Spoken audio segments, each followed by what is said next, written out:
I'll be inspecting this Seth Thomas Ships Bell clock today. It looks to be from the late 1800s to early 1900s. It's the style that has the internal ship's bell instead of the external bell. This screen, it's for the bell sound to resonate out from the case. Looks like some solder was added here to better secure the screen.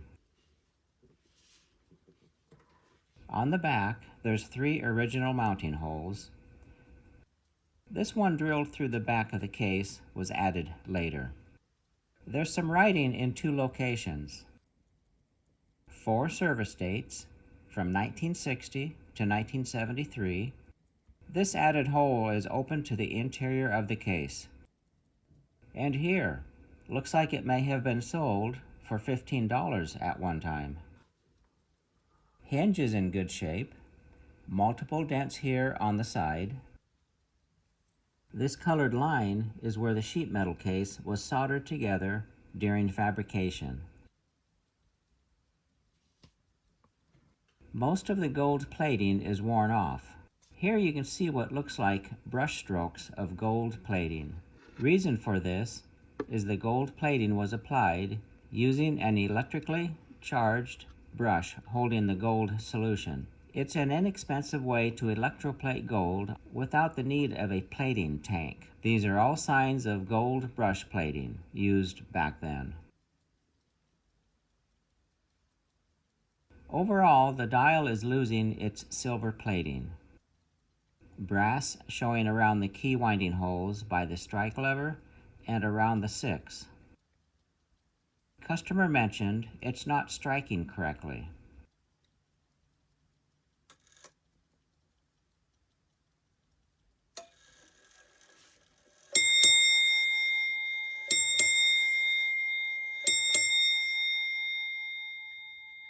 I see, on the quarter hours. This can be corrected easily. The regulator is pegged to the fast position. Not a good sign. Customer also mentioned they are not able to wind the time side. They suspect the mainspring is broken. Remove the pin holding the minute hand. Minute hand was installed upside down and clocked to the quarter hour for some reason. Movement screw installed at the 12 location is a replacement. It has a much larger head than the other 2.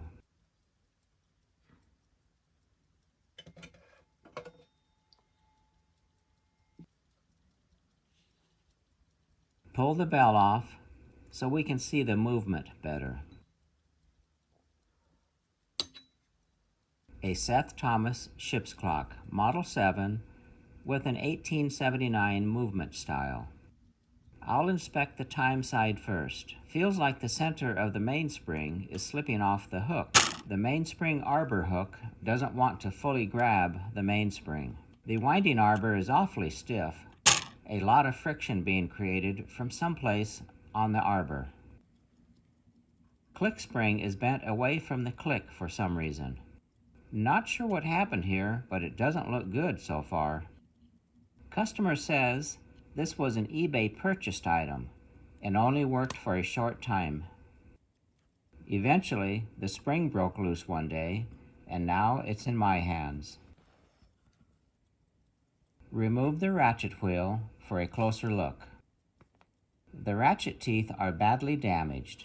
I'm sure when this happened, it left someone with a couple of sore fingers. Time for a new ratchet wheel.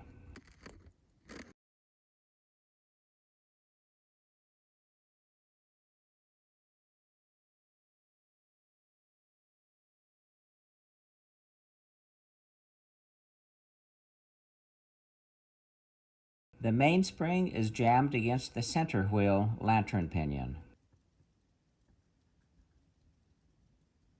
Center wheel is stuck solid. I see the mainspring side shield support bracket is broken. This rectangular hole is where part of it should be mounted. It's completely missing. Its purpose is to keep the mainspring from contacting the center wheel pinion and stopping the movement. Should have never been put in service with this missing. A sign of a butcher. This side has a small portion of the bracket intact. It can only run for a short period on one winding like this. Something doesn't look right here with the hour wheel and minute wheel. These spiral rub marks on the minute wheel are interference wear marks from the hour wheel teeth that have been rubbing on it. Another sign of a butcher. The steel control lever that contacts the pins on the back side of the cannon pinion has been bent towards the front plate. The cannon pinion has been mounted too deep on the center wheel shaft. It's been pushed on so deep that it's allowing the hour wheel to rub on the minute wheel. The cannon pinion needs to be adjusted until there's no interference between the minute wheel and hour wheel. There's no way to inspect the center wheel for excess wear to the plate with the mainspring jammed against it, so I'll look at these other pivots. Third wheel pivot hole has 6 punch marks next to it, and the steel pivot has dents in it, a sign someone used a center punch on it while the movement was still assembled. Sign of a butcher. It needs a bushing here, and the oil is black. Fourth wheel needs a bushing.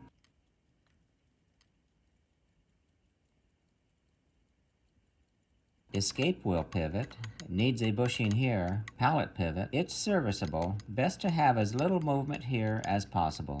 Center wheel on the back plate has 5 punch marks in the brass.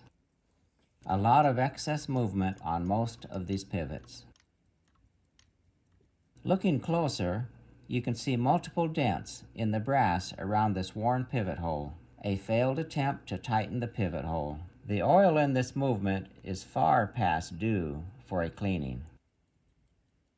Looking at the strike side pivots on the front plate, time for bushings here too.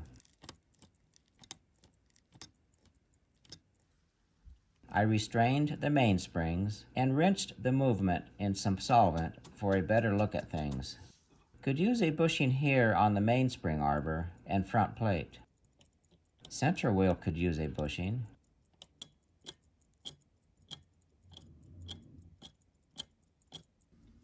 All the pivot locations on the back plate are loose. With the old oil cleaned out, you can see the wear much better.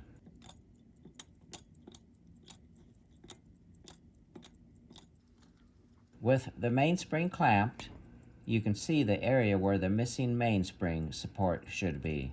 The teeth on the main wheel are severely worn. It's going to need a new main wheel.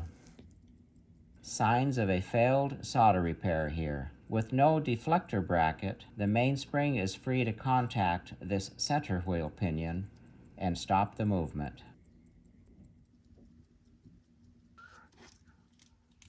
It's going to need more than a clean and oil to bring this one back to keeping time again. I'll contact the owner and see how they want to move forward on this Seth Thomas Ships Bell clock.